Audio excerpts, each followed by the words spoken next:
Hey everyone! Welcome back to Go English, and welcome to day 13 of 30 days to build your English identity. I'm Mizu. And I'm Lucas. It's really good to have you back. Mizu, how's your week going so far? Pretty good. It's been a little busy, so I've already started thinking about this weekend. Already? It's only the middle of the week. I know, but honestly, having something to look forward to makes the week feel a little easier. What about you, Lucas? Any plans yet? Not really. Sometimes I make plans, sometimes I just wake up and decide on the day. Depends how I'm feeling. See? That's interesting.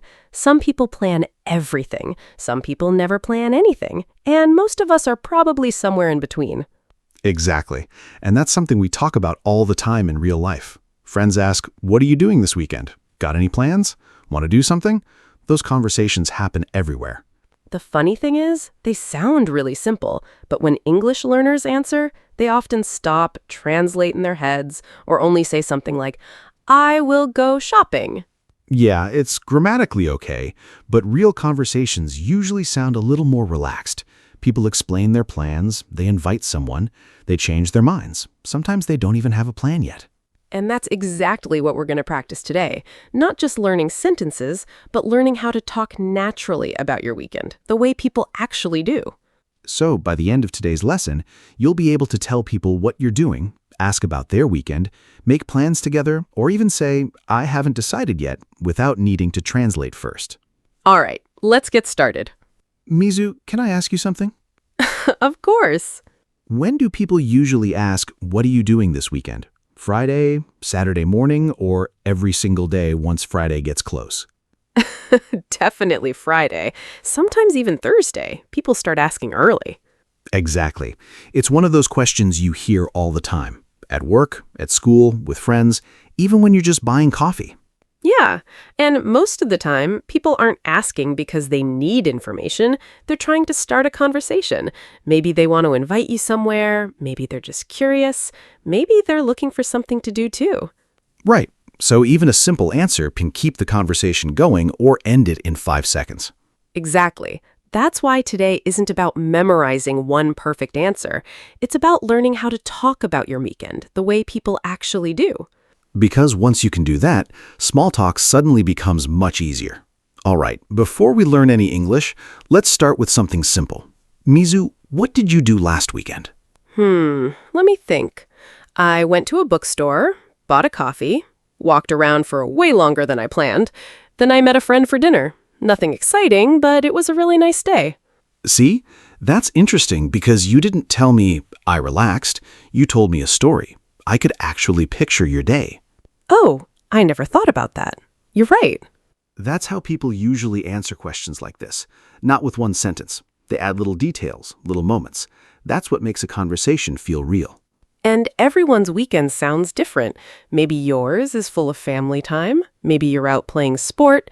Maybe you spend the whole weekend cooking. Or maybe your perfect weekend is staying home and watching movies. None of those answers are more interesting than the others because people aren't judging your plans, they're getting to know you. Exactly. Your weekend is just another way of answering a much bigger question. What are you like? Without actually saying, "This is my personality." So while you're watching today, don't try to think of the perfect weekend. Think about your weekend because that's the one you'll actually talk about. Now that you've thought about your own weekend, let's listen to a real conversation. Just notice how people naturally talk about their plans. Hey, Mizu. So, what's this weekend looking like? Honestly, I'm hoping for a quiet one. No big plans, no rushing around, just a slower weekend. You say that every week. Do I? Every single Friday. You always tell me I'm staying home. Then Monday comes, and somehow you've been to 3 cafes, a bookstore, met 2 friends, and found the cutest little place.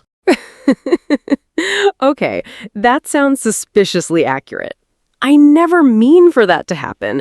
People text me, one thing leads to another, and suddenly my weekend looks completely different. See? That's why I never believe your Friday plans. Fair enough. What about you? Do your weekends usually go the way you plan? Most of the time. I try not to plan too much, just one thing I'm really looking forward to. Everything else can be flexible. Otherwise, I spend half the day deciding what to do. Oh, I've done that. You keep saying, I'll decide in a minute. Then somehow it's already afternoon. Exactly. It's amazing how quickly a Saturday disappears. So if you had the perfect weekend, what would it look like? I'd get outside early, go somewhere with fresh air, maybe a hike, maybe a drive. I don't even need a destination. I just don't like spending the whole weekend indoors. See, I'm completely different. I'd happily stay close to home, a good breakfast, a book, maybe a coffee, dinner with friends if everyone's free. That's enough to make me happy. If we swapped weekends, we'd both be counting the hours until Monday. Exactly. I'd be asking, Lucas, are we done hiking yet? And after 2 hours at your bookstore, I'd probably start checking my watch. That's the funny thing, though.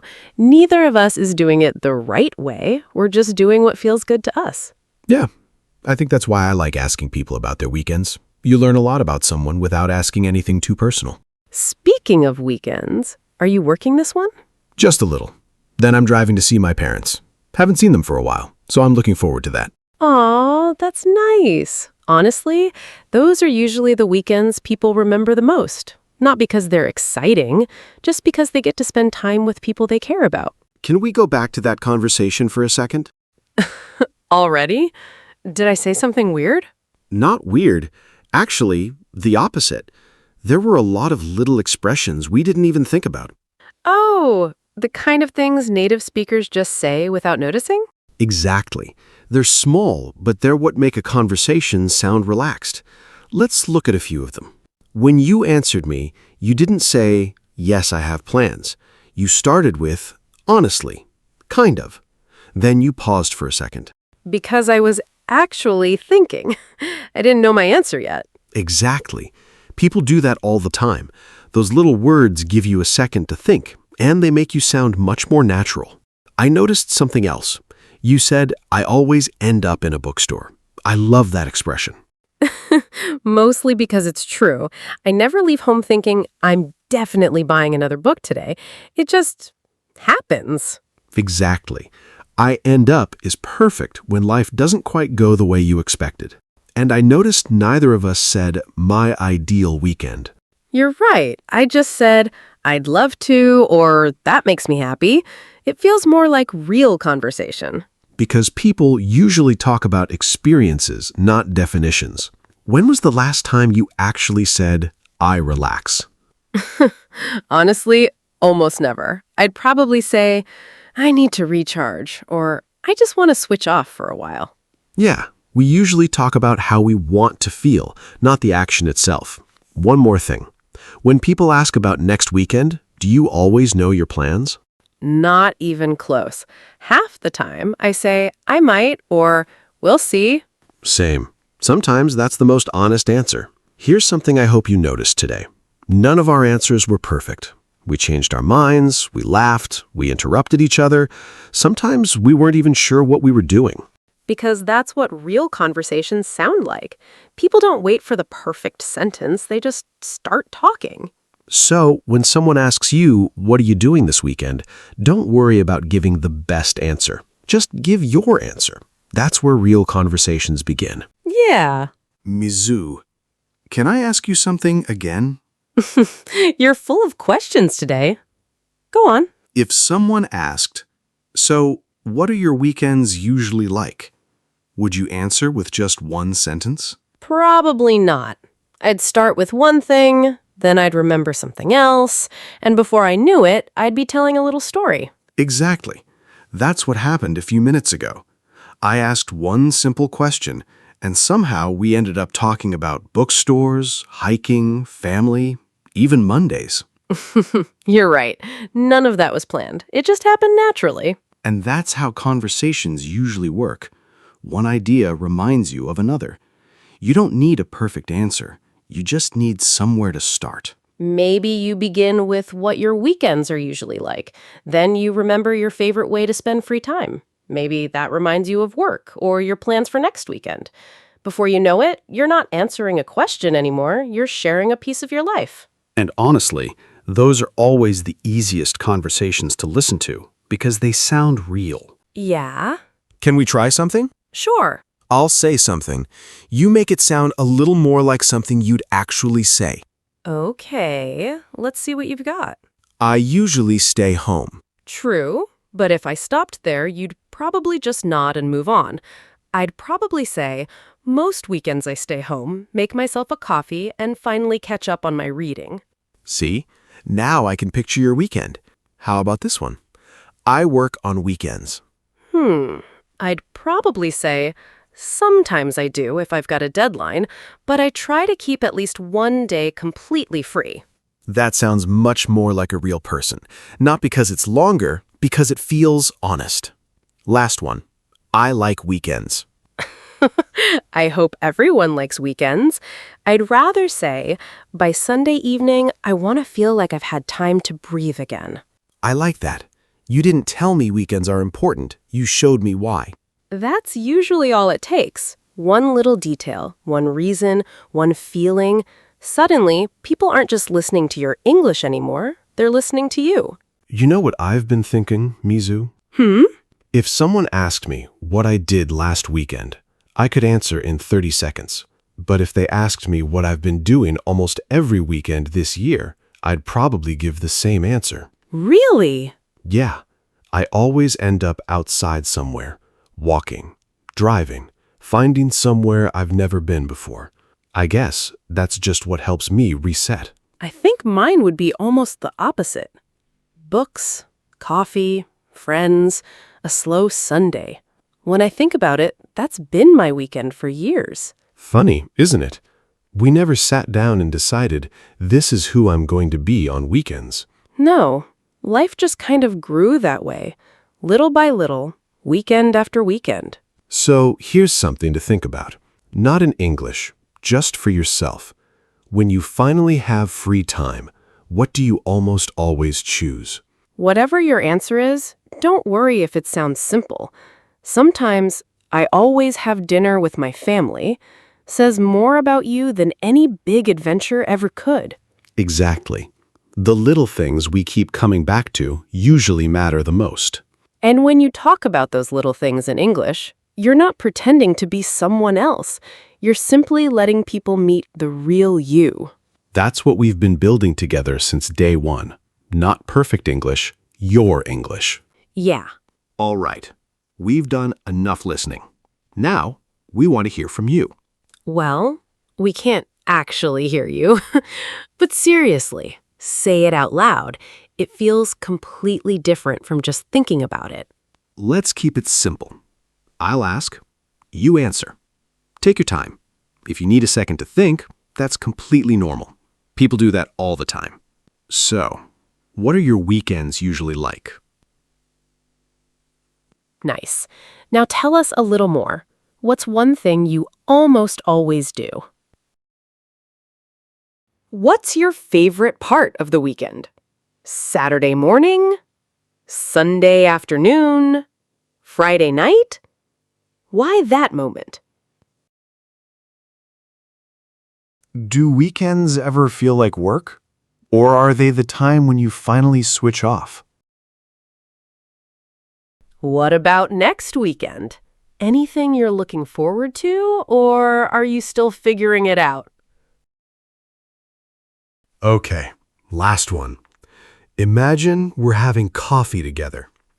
I ask, so what kind of weekend makes you happiest? What would you say? That's it. No perfect answer. Just your answer. All right. Our turn again? Yep, you go first this time. I'm curious. Okay. Most weekends, I try to get outside. If I've been working all week, I don't really want to spend another 2 days sitting indoors. Even a long walk makes me feel better. That doesn't surprise me at all. You're always sending me photos from somewhere. A beach, a mountain, some random road I've never heard of. Guilty. I like exploring. It doesn't have to be far away. I just enjoy seeing somewhere different. Sometimes I work for a couple hours on Saturday morning, but I try not to let work take over the whole weekend.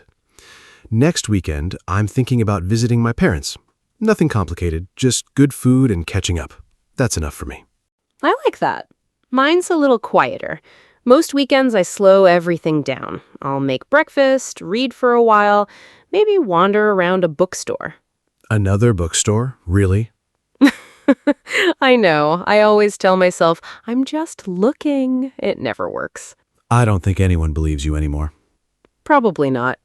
Later in the day, I'll usually meet a friend for dinner if everyone's free. If not, I'm honestly happy staying home. I don't normally work on weekends unless I really have to. I like having one day where I don't think about emails at all. Next weekend, I'm meeting an old friend I haven't seen in ages. I'm really looking forward to that. See? Our weekends are completely different. They are, but neither of us is trying to copy the other. Exactly. I don't think a good weekend looks the same for everyone. No, I think it's the weekend that leaves you thinking, that was exactly what I needed. I like that. All right. Before we wrap up, we've got one last challenge for you. And this one's really simple. Imagine a friend messages you on Friday and asks, "So, what are you doing this weekend?" How would you answer? Not the short answer. Not just, nothing much. Give them the answer you'd give someone you actually enjoy talking to. Tell them what you're looking forward to. Or maybe tell them you're not sure yet. That's completely normal too. Sometimes "we'll see" is the most honest answer. And if you can, add one little reason. Maybe you're visiting your family because you haven't seen them in a while. Maybe you're staying home because you need a quiet weekend. Maybe you're meeting friends because it's been a busy week. Those little reasons make people want to keep listening. So here's your challenge. Leave a comment and finish this sentence. This weekend, I'm... That's it. Keep it real, keep it simple. We genuinely love to read it. And don't be surprised if someone else reads your comment and thinks, hey, that's exactly what I'm doing too. Sometimes that's how conversations begin. Thank you for spending part of your day with us. We really hope today's lesson makes your next English conversation feel just a little easier.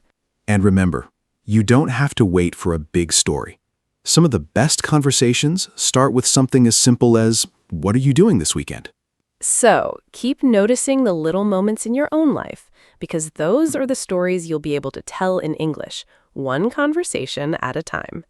If you enjoyed today's lesson, give the video a like, subscribe to Go English, and don't forget to download today's free PDF from the link in the description. Practice with it during the week, and then come back ready for the next lesson. Tomorrow, we're going to build on today's conversation with another everyday topic that you'll use again and again. So don't stop here. Keep the streak going. We'll see you in day 14. Take care, have a wonderful weekend, and we'll see you next time. Bye, everyone. Your English journey doesn't end here. Click on the next video and keep learning with us. We've carefully selected it to help you build more confidence, more fluency, and more real-world English.